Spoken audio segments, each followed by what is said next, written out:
Now today we're here for another My Team episode. This one is the British Grand Prix at Silverstone, my home race and the team's home race. Now, before we jump into it, spoiler warning, if you haven't seen the previous episode, go check it out, link up in the top right as always, and go watch it before you get anything spoiled. If you're going to enjoy this one, leave a like. Let's try and smash over 800 likes for this qualifying episode. Subscribe for more daily F1 content as we jump into a season break.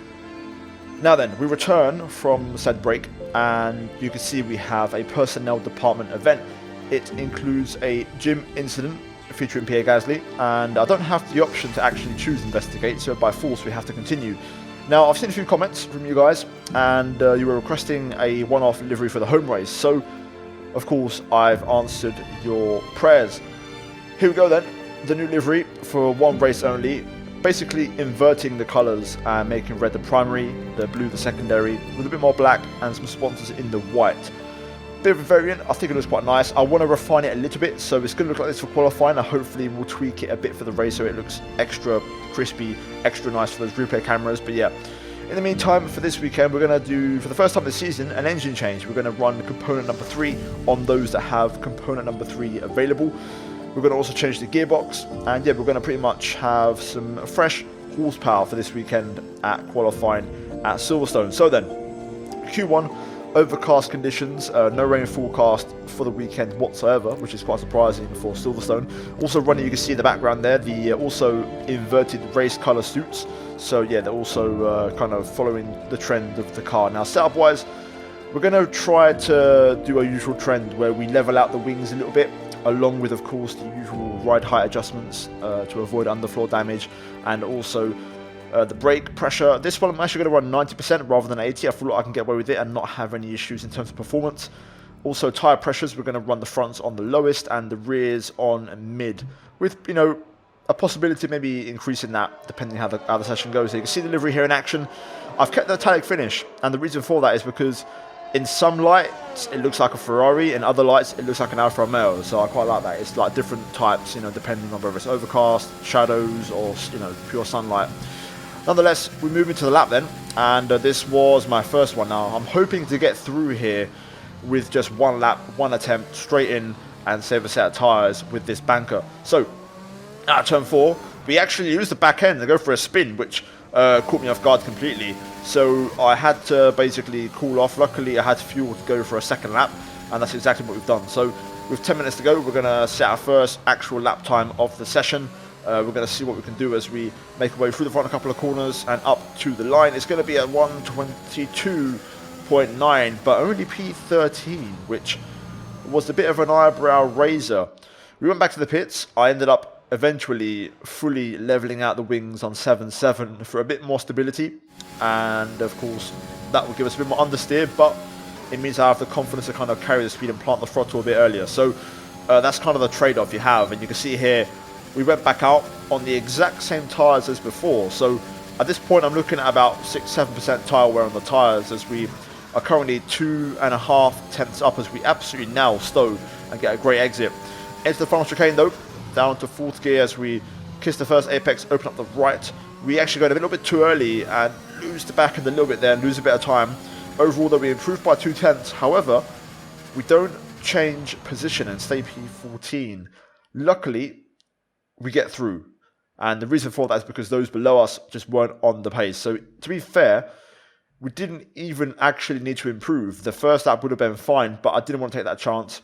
And the improvement was enough to just make sure we were safe, and we can move into Q2. So, speaking of which, in this session, because of the leveled out 7.7 wing, I'm actually going to increase the front tyre pressures by 1 click, just to give me a bit more front bite in the corners. And you can see here, making our way through the S's across the second sector split. We're in a 1 minute flat, which is pretty good, because in Q1, I think my best lap was a 1:04, so we're about 4 tenths up on our Q2 lap time on our first Q2 run, which is really, really good. Making our way through Stowe, and now into the final chicane. Spot the braking as the white line appears on the track. 4th gear, flick the car left and right, try to clean up the exit and get a nice drive out of there. Up to the line, and it's a 22.3, and that is a much better lap time compared to Q1. So straight away on the money, as we went P8 at the time, eventually dropped down to P10, but only P10, and that's a bit concerning. Gasly P11, kind of highlighting that's where really the pace of the car is right now. So, yeah, we've done the setup changes. That's kind of the limit, really. So we just got to try and shave off some lap time. The grid's really close, so even if we find a 10th, that could be the difference, you know, getting into Q2 or Q3 in this case.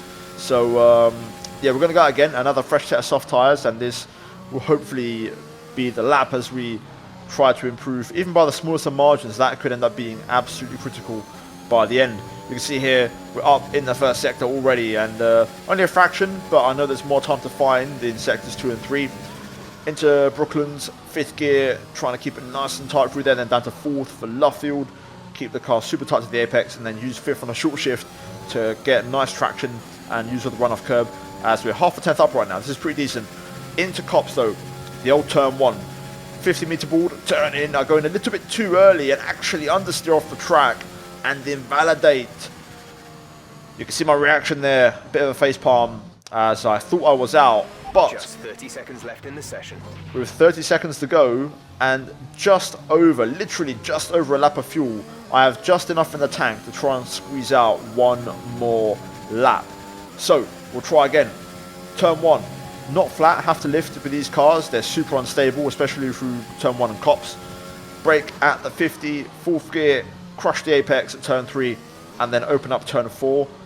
Exit out of here, absolutely critical as we get the drive with a short shift to 5th. And so far, it's a carbon copy of the last run in terms of the margin that we're up by in sector 1. Brake at the 50, 5th gear, this time down to 4th though, as we try to get the extra rotation and then keep it super tight through Luffield. Again, 5th gear, square off the exit, use all the runoff curb as we're about half a 10th up and literally matching the previous lap.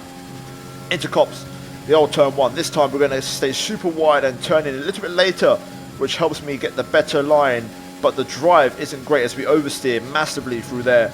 Into Maggots, Beckett's carrying the speed as we try to keep it nice and tight and actually find a little bit of time here through Chapel as well.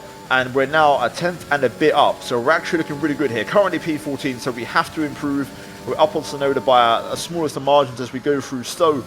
We absolutely nail it and get a great exit, and we're a 10th and a half up. So right now, if you look at the gap to the top left, we are up and we are in, but we just lock up a little bit into the chicane, which sets me offline and compromises my line, including the exit, and we end up only improving by 4/100ths of a second, which unfortunately is going to cost us the session. So yeah, a big shame as Pierre Gasly got through in P6, but at the same time, look how close the grid is. It's extremely competitive. Verstappen definitely has the edge on the mediums, looking like he's very strong on pace, but other than that, the top 14 covered by 4/10ths of a second. It's absolutely bonkers, and P5 down to P14 is literally a 10th, and not even a half, is less than that. So a very competitive qualifying.